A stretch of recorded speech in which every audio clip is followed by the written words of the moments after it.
This is six-time IFBB Bikini Pro Champion Brina Martinez, and I take ZMA5 to make sure that I get the zinc, magnesium, and vitamin B6 needed to keep my immune system healthy and snack strong. Quicker this time than he did last time. I really think that Fury will get Wilder out of there in a shorter period of time than it took him last time. Why do you feel that, Bob? What do you see there? Because I know my guy. I know what he's thinking. I know what kind of shape he's in. I mean, he had to have some trepidation when he went into the last fight with Wilder, because even though I thought he won almost all of the round, he still got knocked on his ass twice, and nobody expected him to get up after the second knockdown. So that's on a fighter's mind, right? Yeah. Now he comes back, he gets a new trainer, Sugar Hill, and he's confident and he's full of himself, rightly so. And so he feels that he'll be able to take Wilder easier than he did last time. I mean, it's as simple as that. There's no rocket science in this. Is that a bad thing, given how hard of a puncher Wilder is? No, I don't think it's a bad thing, because if you are afraid of a puncher and you stay away from the puncher, there's a limit to the time you can stay away, as the first fight showed, because eventually the puncher is going to get you, right? Because you're hitting him with maybe with an open fist, and you're beating the hell out of him, you're winning the points, and he's hitting with a punch that can knock you out. And so the way to fight a big puncher is not to crap around with him and to keep outboxing him, is to take it to him and prevent him from throwing his punch to knock you out. That was Tyson's theory then, it's his theory now, and it is what it is. I know a lot of fans are disappointed that we didn't get the Undisputed fight, but they're also asking, like, how did we end up with this fight when the Undisputed fight was so close? Well, the Undisputed fight was close as not a cigar. The problem is Eddie Hearn was screwing around with the deal that he was trying to make with the Saudis, and it went on months and months and months, because instead of just making a sight deal, you know, give us some money and we'll bring over the fight, he sold them, tried to sell them, all of the rights, all of the television rights. And they aren't fools. They had to do due diligence. They had to check what the split, they didn't know that the cable companies got a big piece of it. They didn't know anything. So they had to learn it, and back and forth. And then there was Ramadan, and then, and we went nowhere. Nowhere. And meanwhile, the arbitration was limping along, and the judge decided the case for them. I don't necessarily think it was right, but the judge decided. But he would have, in my opinion, not enjoined Tyson from fighting Joshua if the fight had been signed. But it hadn't been signed. Okay. And he contends that why'd you guys even go into these negotiations, having that arbitration ongoing? Because we put it in there. We had no control of the arbitration. The Wilder people forced it to arbitrate, which was their right, and we acknowledged it, and it was in the contract that the two fighters signed with each other, Joshua and Fury, that there was an arbitration, and that could upset the apple cart. So there was no surprise, but we thought that we would get that fight signed and sealed, the Joshua fight, and the worst case scenario, that Fury would have to pay some damages to Wilder. That's what we thought, but they crapped around, you know, Eddie reaching for, you know, on behalf of everybody, reaching for the most money possible for all the rights, and we never got that deal done, and the judge knew it wasn't done, and therefore he ordered Fury to fight Wilder. But if the deal had been done, I don't believe he would have ordered that. So what went into your decision of all the places to have this particular fight to have it at the T-Mobile Arena? Well, it's a great arena. I mean, and people who, I'm Las Vegas, so I'm prejudiced, but you know, I watch all the hockey, the Golden Knights, and we're gonna pack that place. Okay. And so it's close to 20,000 seats. It's a state-of-the-art building, and the thing that's really good,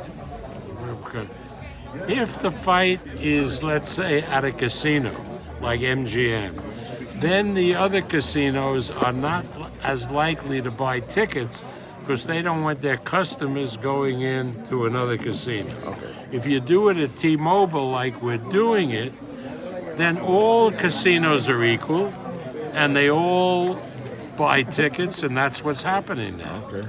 Bob, what goes from the future here in terms of the Undisputed fight? Is there a plan in place for that? For what? For the Undisputed fight after this? No, the fighters have to win.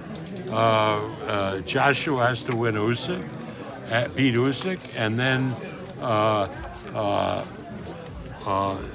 Fury has to beat Wilder, and then we'll sit down and try to get the fight done in December. But no more crap with a match and a rematch and everything. Just do the fight, and there'll be a winner and there'll be a loser. And that's the way it should be. And then if you want to do a rematch, you negotiate it afterwards. Are you confident that Joshua will beat Usyk? Deontay Wilder, he's asking for the fight a long time ago. And now he don't want to talk. He's about to promote. How disrespectful was today, not to talk with the press, even with the people? Look, the last fighter that did this was Muhammad Ali, when we matched Ali to fight Leon Spinks for the first time. He took a vow of silence and wouldn't speak. And I think it was because he was embarrassed that he was such a big favorite over Spinks. Well, you know the result of that fight? He lost to Spinks. Spinks won a decision. And, you know, again, if the guy isn't going to speak, I think he's digging his own grave. I'm sure you've and touched finally, on... sir, for my part, I don't know if you know this, but a lot of Mexicans down there in Mexico and here in USA, they are following now Gypsy King. They fell in love because we like beer, like in Mexico, we like box, and we like girls. We love girls. It's the same. The Gypsy is now like a Mexican for the Raza. He's like a Mexican. He's like a Las Vegan. He's certainly more American now than he is Brit. I mean, that's for sure. Bob, are you confident that Joshua will beat Usyk, and then, you know, we can have the Undisputed if both guys... I don't do the fights. The fighters do the fights. Usyk is a personal friend of mine. His best friend is Lomachenko. I've known Usyk for years. I really like him as a person. I've never promoted him. He seems like a trifle too small for a big heavyweight like Joshua. But if you ask me who I'm pulling for in the fight, I'm pulling for Usyk because Usyk is my friend. Would a unification fight with Usyk, if he were to beat Joshua, would that make it easier for Tyson and Usyk to come together if Usyk were to win? Being that you guys are friends? Hey, yeah, listen. I mean, if Usyk wants to fight, why not? Why not? I mean, again, Usyk is one of the most intelligent fighters as a fighter in the ring and outside the ring. He's a very, very bright guy. He's a big movie star in the Ukraine. People don't know that. I mean, he's a really special kind of person.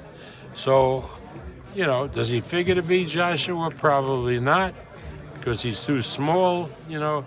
But if he does, I will be the first to be elated and congratulated. Hey, Were Bob, you disappointed with Deontay being so silent? And is that something you anticipated? No, I didn't anticipate it, but every fighter, every performer has a shtick, and that was his shtick for this performance. The last one with the silent shtick was Ali, who got beat by Leon Spinks.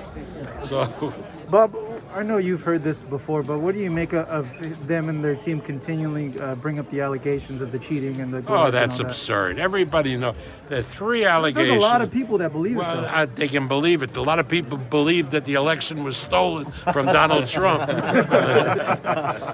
You know, what can you do? You know, but again, the idea that the gloves, which are in the possession of the commission, were somehow doctored and he put something in, which is impossible, is crazy. The fact that Breland, I don't know who knows Breland, I know Mark Breland, one of the nicest people ever to put on a pair of boxing gloves, that he's, as the corner man of Wilder, put something in Wilder's water is absurd.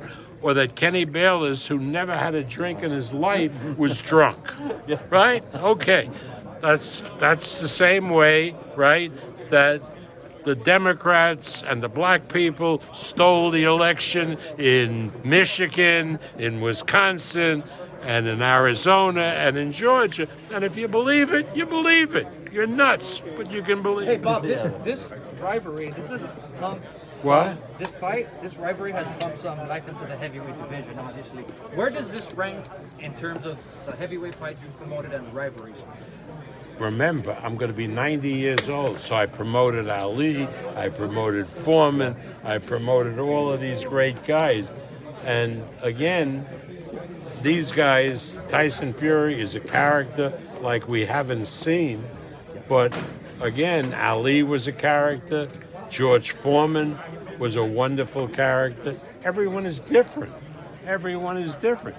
You look at baseball players today and you say, well, this guy can hit home runs, but he's not Babe Ruth.